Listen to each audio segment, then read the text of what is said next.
நயன்தாரா வந்து நேசி பாயர்களாக வராங்க, மூகுத்தியம்மன் வராங்க. இந்த படம் ஃபங்க்ஷன் எதுக்குமே வரல. வேணான்ட்டேனா? அதான் உண்மை. அதான் அன்றைக்கே சொன்னேன், வேணான்னு சொன்னேன். ஏன்னா அது வந்து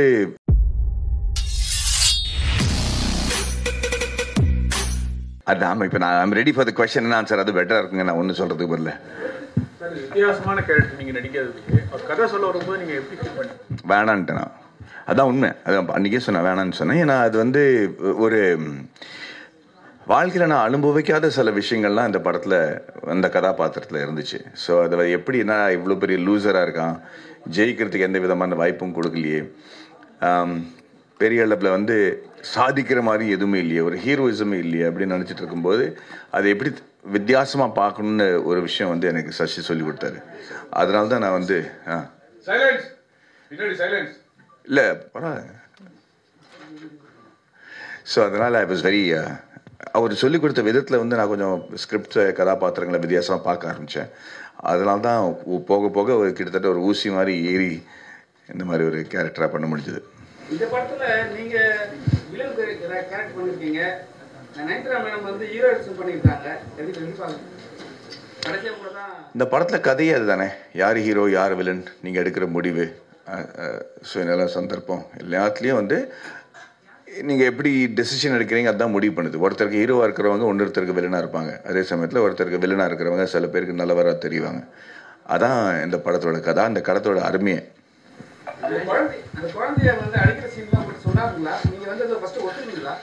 முதல்ல இந்த கதையை ஒத்துக்கலன்னு சொன்னேன்ல, அதுக்கப்புறம் அந்த கதாபாத்திரம் மாறும்போது அவங்க வந்து எப்படி ஜஸ்ட், நான் வந்து ஒரு பொம்பளை அறிஞ்சே பல வருஷம் ஆச்சு படத்துலையே, எவ்வளோ கதைக்கு வந்து பொருத்தமாக இருந்தாலும். பட் அது வந்து எப்படி பண்ணணுன்னு கன்வின்ஸ் பண்ணதுனால தான் என்னால் அதை பண்ண முடிஞ்சது. ஏன்னா அதில் வந்து ஐ திங்க் அது நியாயமாக சூட் ஆச்சு இந்த கதைக்கு. விளையாட்டு பற்றி ஒரு ஸ்டோரினாவே மேடி தான் அப்படின்ற மாதிரி எல்லா வர ஆரம்பிச்சு. ஐ டோன்ட் நோ, நான் ஏற்கனவே ஒரு 14 வருஷத்தில் 4 படம் தான் சார் பண்ணியிருக்கேன். அதனால் அது எதை வச்சு முடிவு பண்ணுறாங்கன்னு எனக்கு தெரில. But I'm happy. என்னை பற்றி யோசிச்சாலே பெரிய விஷயம் எனக்கு. நல்லது. ஒரு நிமிஷங்க.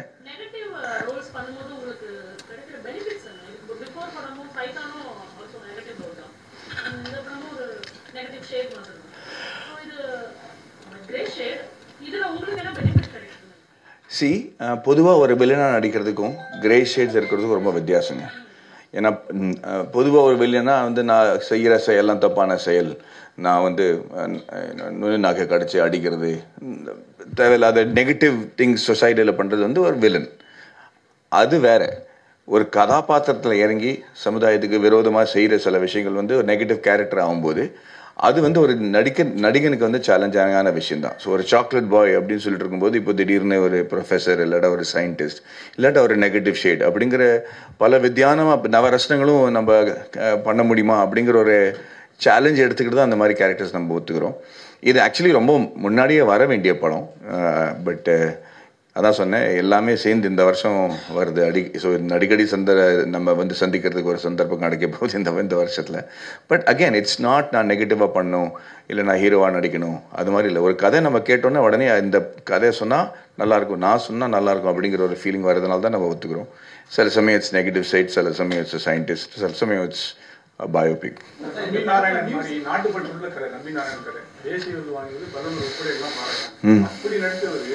இந்த படத்துல ஒரு எதிரணி ஒரு எதிர் நாட்டுக்கு சப்போர்ட் பண்ண மாதிரி நடிக்கீங்களா? அப்படி கான்ட்ராஸ்டா இருக்கு. எந்த படத்துல? மேட்ச். ஆமா. தட்ஸ் த சேலஞ்ச் இல்லையா? அந்த மாதிரி ஆள் இதையும் பண்ண முடியுமா அப்படிங்கிறது கன்வின்சிங்காக இருக்கா இல்லையாங்கிறத நீங்கள் சொல்லணும். நான் பண்ண முடியும்னு நினச்சிட்டு தான் பண்ணேன். ஸோ அண்ட் ஐ திங்க் ஒரு நடிகனாக மட்டும் தான் பார்க்கணும். வேறு நான் வந்து I'm not a guru, I'm just ஒரு ஆக்டர் இல்லையா? That's how I should be seen. ஓடிடியோட கல்ச்சர் வந்து நம்ம சென்னை மெட்ரோபாலிட் சிட்டில தான் இருக்கு. ஸோ இந்த மாதிரியான மூவி வந்து தியேட்டருக்கு வந்தால் இன்னும் கொஞ்சம் ஹைப் இருக்கும், இன்னும் கொஞ்சம் எல்லாருமே பார்க்கக்கூடிய ஒரு வசதியாக இருக்கும். என்ன காரணத்துக்காக தியேட்டருக்கு இந்த மாதிரி ஒரு கதையை வந்து இது வரைக்கும் பொதுவாக வந்த சினிமாவில் இருக்கிற கமர்ஷியல் ஃபில்மோட ஃபார்முலாவில் வரல. ஸோ அப்படி இருக்கும்போது இந்த மாதிரி கதைகள் எப்படி ரெசீவ் பண்ணப்படுறது, எப்படி அதை வந்து மக்கள் ஏற்றுக்கிறாங்கன்னு தெரிஞ்சால் அது வந்து தைரியமாக இன்னொரு ப்ரொடியூசர் அடுத்த வாட்டி இதை தியேட்டரில் கொண்டு வர முடியும். ஏன்னா இதில் ஆல் எக்ஸ்பெரிமெண்டல் தான் இருக்குது. ஏன்னா நம்ம சசி ஒரு இன்டர்வியூவில் சொன்ன மாதிரி 15-16 லட்சம் பேர் தான் முழு தமிழ்நாட்டிலே தியேட்டரில் வந்து படம் பார்க்குறாங்க. அப்போனா அந்த 7 கோடி மக்களில் வந்து 6,85,00,000 பேருக்கு வந்து நம்ம படம் பண்ணலையா அப்படிங்கிற கேள்வி இருக்கும்போது நம்ம சில விஷயங்கள் புரட்டி போட்டு வித்தியாசமாக பண்ண வேண்டியிருக்கு. அதில் இருக்கிற ரிஸ்க் வந்து நம்ம முதல்ல ஓடிடியில் வந்தால் இட் கெட்ஸ். அண்ட் நெட்ஃப்ளிக்ஸில் வந்து கிட்டத்தட்ட how many million? 60 crores மக்கள் பார்க்குறாங்க. அதனால் இப்போ ஹிந்திலேயே நிறைய ரிவ்யூஸ் வந்துருச்சு. இப்போ பயங்கரமாக ஹிந்தியில் ரிவ்யூ வந்திருக்கு. படம் ரிலீஸ் ஆகி அரை மணி நேரத்துலேயே வந்து கிட்டத்தட்ட 30 ரிவ்யூஸ் வந்துருச்சு ஹிந்தியில் கூட. ஸோ அப்படி இருக்கும்போது அது ஒரு வித்தியாசமான எக்ஸைட்மெண்ட். அதான் ஒரு ஒரு ஹீரோ வந்து ஒரு பெரிய கதாபாத்திரமாகவும் ஒரு சயின்டிஸ்டாகவும் ஏன் வந்து இந்த கதை வந்து போர்ட்ரேட் பண்ணுது? இந்த ப்ரீவியஸ் கொஸ்டினுக்கு ஒரு கதையில் ஹீரோன்றது ரொம்ப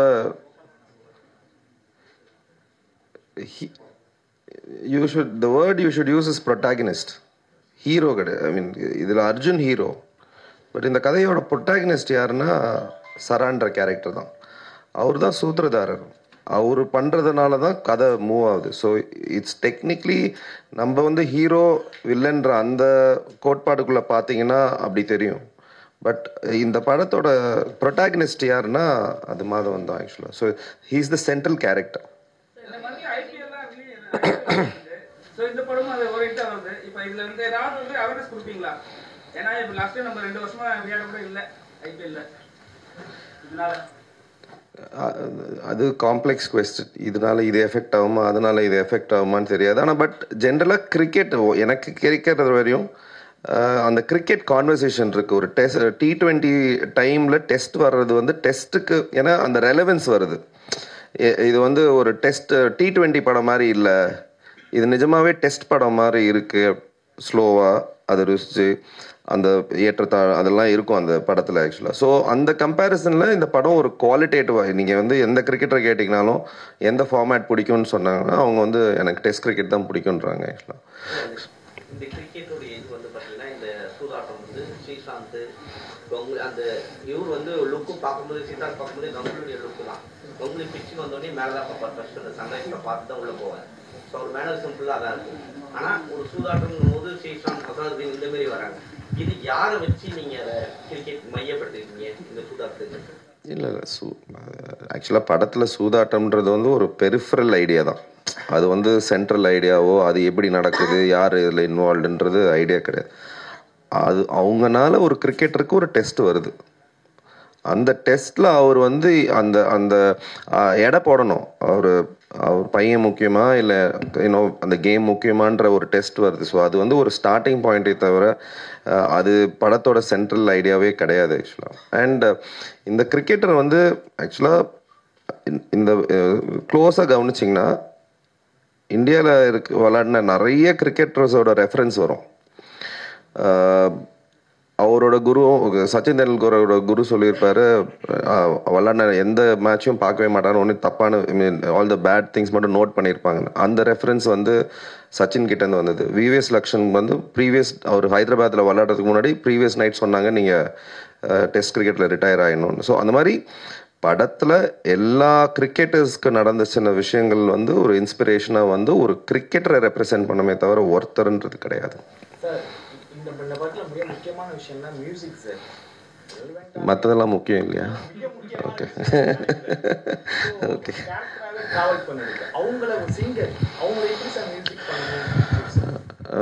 ஆக்சுவலி நாங்கள் 2 பேருமே புதுசு இல்லையா. நான் வந்து அவங்களும் ஆர்கிடெக்ட் ஃபஸ்ட்டு, அதனால தான் எங்களோட கனெக்ஷன். அவங்க வந்து காலேஜில் ஸ்டூடெண்ட்டாக இருக்கும்போது நான் அவங்களுக்கு ப்ரொஃபஸராக இருந்திருக்கேன். ஸோ 2 பேரும் ஆர்கிடெக்சர்லேருந்து ஃபிலிம் இண்டஸ்ட்ரிக்கு வந்து அப்புறம் அவங்க நிறைய பாடல்கள் எங்கள் படத்துக்கு பாடியிருக்காங்க ஆக்சுவலாக. அப்போவே அவங்களுக்கு மியூசிக் நாலேஜ், அவங்க வந்து ஒரு சிங்கரை மீறி ஒரு I think she has the musician in her, she is able to do இட்ன்றது அப்போவே எனக்கு தெரியும்.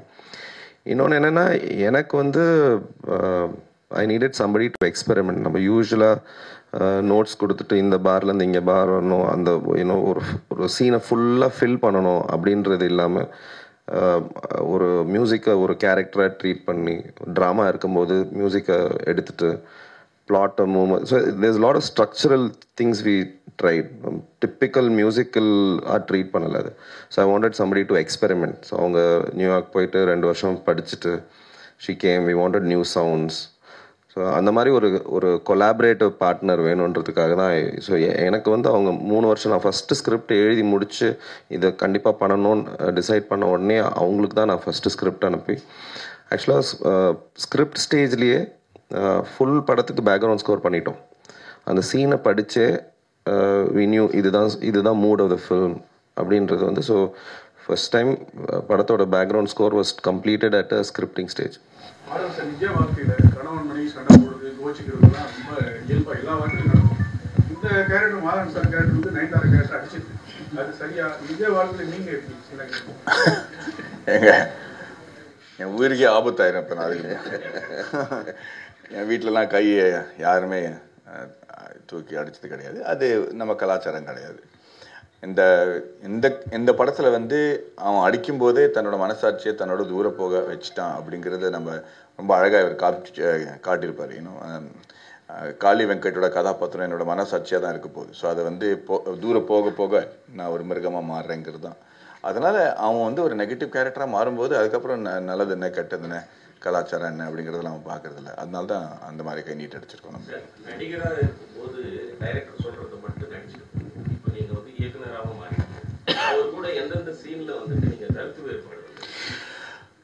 முதல்ல படம் ஸ்டார்ட் பண்ணும்பொழுது தான் வந்துச்சே தவிர அதுக்கப்புறம் நான் வந்து ஒரு அடிமையாக ஒரு நடிகனாக தான் இருந்தேங்க. அதுதான் உண்மை. ஆக்சுவலி ஒரு நடிகனுக்கு அதுதான் இருக்கணும். நம்ம எவ்வளோ எக்ஸ்பீரியன்ஸ் இருந்தாலும் சரி, எவ்வளோ படங்கள் வந்து டைரக்ட் பண்ணாலும் சரி, ஒரு கதை வந்து ஒருத்தரோட விஷனாக தான் இருக்கணும். அதில் பல பேர் வந்து நுழைஞ்சு தன்னோட கருத்தை சொன்னாங்கன்னா கன்ஃபியூஸ் தான் ஆகிடுவாரே தவிர ஐ திங்க் இந்த மாதிரி கதை வந்து சசியோட விஷன் மட்டுமே தான். ஸோ அதில் வந்து எந்த விதமான டிஸ்பென்ஸோ ஆர்குமெண்ட்டோ வந்தது கிடையாது. அது இவர் என்ன நினைக்கிறாரு அதை நான் எப்படி பண்ணும் அப்படிங்கிறது தான் சேலஞ்ச் எனக்கு இருந்துச்சு. நீங்கள் கடைசி சீனில் மட்டும் பார்த்தீங்கன்னா ரொம்ப விட்டு விட்டு பேசுறீங்களா? டேரக்டர் சொன்னதா இல்லை நீங்களா லேக் இருக்கிற மாதிரி இல்லை சார், லென்த்திங் இருக்கு. ஒரு டைலாக் வரீங்க அது நிப்பாட்டி பேசுறீங்க. என்ன காரணம் ஏதாவது இருக்கா? அது ஒரு ஸ்டைலாக வச்சுருந்தேன் நான். ஆமாம் ஆமாம். ஏன்னா அதில் வந்து மனசு வந்து ரொம்ப குழம்பி போன அப்புறம் அது எப்படி பேசுறது, என்ன வார்த்தை வருது அப்படின்னு தெரியாமல் தடுமாறுறது தான். ஆமாம். அவங்களோட அவங்க கெமிஸ்ட்ரி ரொம்ப அழகாக இருந்துச்சுன்னு நான் ஃபீல் பண்ணேன். ஏன்னா ரொம்ப அழகான குரல். இது வரைக்கும் அவங்க லைவ் சவுண்ட் பண்ணது கிடையாது. டப்பிங் தான் அவங்களுக்காக பண்ணியிருக்காங்க. அதில் வந்து இவங்க ரொம்ப இயல்பாக நடித்து ஒரு ப்ரொஃபஷனல் லெவலாக வந்து லைவ் சவுண்டில் நடிக்கிறதுக்குன்னு ஒரு திறமை வேணும். அதில் வந்து எல்லா டயலாகும் மனப்பாடம் தெரிஞ்சு அதுக்கு வந்து மறுபடியும் ரீடேக் பண்ணலாமே தவிர அதுக்கப்புறம் அதை கரெக்ட் பண்ணுறது ரொம்ப கஷ்டம். அண்டு அதில் வந்து அவங்களோட நம்ம எதிர்பார்த்ததை விட ஃபாஸ்ட்டாக படத்தை முடித்து தினம் ஷூட்டிங் முடிஞ்ச அப்புறம் வந்து ஈவினிங்கில் நம்ம 6 மணிக்கு மேலே உட்காந்து ரெகுலர் பண்ணி பேசி I think it was a fabulous. She created a fantastic atmosphere அந்த செட். அது மட்டும் இல்லை அவங்க வீட்டில் எனக்கு தான் சாப்பாடு வரும். ஸோ அதை வேற நான் பயங்கரமாக என்ஜாய் பண்ணேன். So for me it was a wonderful experience. Nayanthara madam நீங்க நயன்தாரா கிட்ட நிறைய பண்ணும்போது ஃபர்ஸ்ட் அவங்க புரிதல் எப்படி இருந்தது, எப்படி அக்செப்ட் பண்ணாங்க? அப்போ சொல்ல சம்டைம்ஸ் வந்து ஒரு character has to meet the actor. அந்த கேரக்டரோட மனநிலையும் அந்த ஆக்டரோட மனநிலையும் மேட்ச் ஆச்சுன்னா அதோட பெட்டர் இது கிடையாது. ஏன்னா she was in a state, she was trying to have a family. நான் அந்த டைமில் பண்ணும்போது what it is to be a mother ஒரு அந்த ஸ்பேஸில் இருந்தாங்க. ஸோ அது நேச்சுரலாகவே அந்த மைண்ட் அவங்களுக்கு இருந்துச்சு தட் அதை எப்படி புரிஞ்சுக்கணும் என்ன பண்ணுறதுன்னு. ஸோ நிறைய ஹர் இன்வால்மெண்ட் வாஸ் லாட்ஸ். யூஸ்வலாக அவங்க ஸ்டாராக தான் மோஸ்ட் ஆஃப் த ப்ராஜெக்ட்ஸில் ஷி கம்ஸ் இன். பட் இது வந்து வெரி கிளியர்லி வி செட் வந்து you need to come as an actor. அது ஃபுல் ப்ரிப்பரேஷனோட வருவாங்க. ஷி வாஸ் ஏபிள் டு அதான் more than anything else வந்து அது வந்து ஒரு நம்ம கிரியேட் பண்ணது ஒரு க்ளவ் தான், கை அவங்களுது. அதை கரெக்டாக வந்து அவங்க ஃபிட் பண்ணிக்கணும் இல்லையா. அதோட ப்ரிப்பரேஷன் வாஸ் எக்ஸலண்ட்.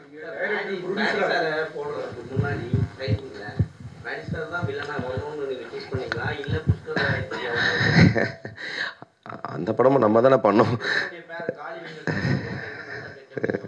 ஃபர்ஸ்ட் நான் அது வில்லன், நான் என்னால் அந்த வில்லன்ற வார்த்தைக்கு மீறி போக முடியல. அது வில்லன் கிடையாதுன்னு நினைக்கிறேன். நம்ம வந்து இப்போது அந்த அர்ஜுனோட கேரக்டர் எடுத்துக்கிட்டிங்கன்னா அவனோட பெரிய வில்லன் எப்படி இருக்க முடியும்? இப்போ பையனை கொன்னா பரவாயில்லன்னு சொல்லிட்டு போய் மேட்சை விளையாடுறான். அந்த ஃபேமிலிக்கு அவனோட பெரிய வில்லன் அந்த அம்மாவுக்கு எப்படி இருந்திருக்கும்? அது வந்து நம்ம வந்து அது பெர்ஸ்பெக்டிவ் தானே தவிர ஒரு சுச்சுவேஷனில் ஒருத்தன் வில்லன் ஒருத்தன் இது அவன் சூஸ் பண்ணுற டிசிஷன்னால தான் அது மாறுறான். மாதவனோட கேரக்டர் நீங்கள் க்ளோஸாக நோட் பண்ணிங்கன்னா அது மிஸ் ஆகும். பட் லாஸ்ட்டில் வந்து இதுவரையும் ப்ராஜெக்ட் தான் முக்கியம்னு போயிட்டே இருக்கிறவர் லாஸ்ட்டில் பொண்டாட்டிக்கு ப்ராப்ளம் வரும்போது உனக்கு தேவை நான் தான், நீ இங்கே வான்னு சொல்லிட்டு ஹீ சேவ்ஸ் ஹர். அப்போ ஹீரோ தானே. என் பொண்டாட்டி இப்போ பரவாயில்லண்ணே. இப்போ குழந்தைய வந்து அந்த கதறில் தான் இருக்கானே தவிர அவன் ஒன்றும் பண்ணலையே அந்த குழந்தைய. So he saved her. அவங்க பின்னாடி போகிற இது வந்து ஹீ சேவ்ஸ் ஹர். ஸோ அந்த நிலமையில கூட சரி இதையோ நான் தப்பு பண்ணிட்டேன், என் பொண்டாட்டி தான் எனக்கு முக்கியம் அப்படின்னு சொல்லி ஒரு டிசிஷன் எடுக்கிறது ஹீரோ தானே. பார்க்குறோம் நாங்கள். பட் ஹீரோ ஃபுல்லாகவே பார்த்துட்டு இருக்கோம். எத்தனை லேடி சூப்பர் ஸ்டாராக இருந்தாலும் சரி, சித்தார்த்தா இருந்தாலும் சரி, இவதான் லுக்கு அப்படி தெரியல. பட் ஆனால் மாதவன் சார் நீங்கள் என்னைக்காவது ஃபீல் பண்ணியிருக்கீங்களா அந்த பல்லு பொண்ணு இருக்கும் அந்த சாக்லேட் பல்லு போச்சா பல்லு எடுத்தீங்களா அந்த இதுக்காக சயின்டிஸ்ட் அந்த படத்துக்காக? இல்லைங்க, நல்லா இருப்பது சிங்கப்பல்லா அது ஏதோ கிசுன்னு நினைக்கிறேன். அதை நம்பாதீங்க. நீங்கள் டைரக்டர் ப்ரொடியூசர்னாலும் கேட்கணும். மாதவன் சார் வந்து எவ்வளோ மிகப்பெரிய கீழே எல்லாம் தெரியும், எல்லா ப்ரமோஷனும். நயன்தாரா வந்து நேசிப்பாய விழாக்கு வராங்க, மூகுத்தியம்மனுக்கு வராங்க. இந்த படம் ஃபங்க்ஷன் எதுக்குமே வரல. ஒரு ப்ரொடியூசராக உங்களுக்கு பாதிப்பா? ஏன்னா நடிகருடைய பார்த்து தானே ப்ரமோஷன். சரி, அது ப்ரொடியூசராக வந்து இட்ஸ் ஒன்லி ப்ரிப்ரேஷன். அவங்க வந்து வெரி கிளியர்லி சைன் பண்ண அன்னைக்கு கான்ட்ராக்டில் இருக்குது that she will not be involve in any promotion. So it's நான் எதிர்பார்ப்பு தானே. நான் எதிர்பார்ப்பு அவங்க சாட்டிஸ்ஃபை பண்ணுறாங்களான்றதை தவிர if every thing is spoken, இதுதான் என்னோட டேர்ம்ஸ் இதுதான் இருக்குன்னா வென் அவங்க வந்து அதை கரெக்டாக மெயின்டைன் பண்ணாங்க.